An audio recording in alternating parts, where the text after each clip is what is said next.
Anong nangyayari sa inyo kapag meron kayong mabigat na problema? Yung problemang mabigat talaga, parang you against the world na.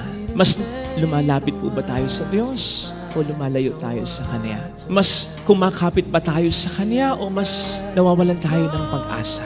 Ano nga bang mas mainam sa dalawa? Isa kasi sa mga natural o palasak na reaksyon ng tao kapag nagkakaroon ng matinding problema, yung lumayo sa Diyos.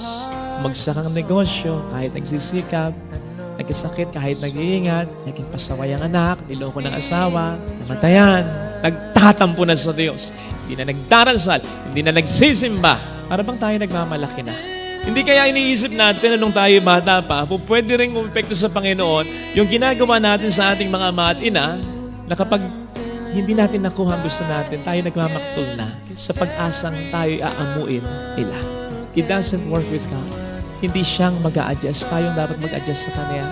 So, hindi niya tayo haamuin. Lalo pat, meron siyang dakilang layunin.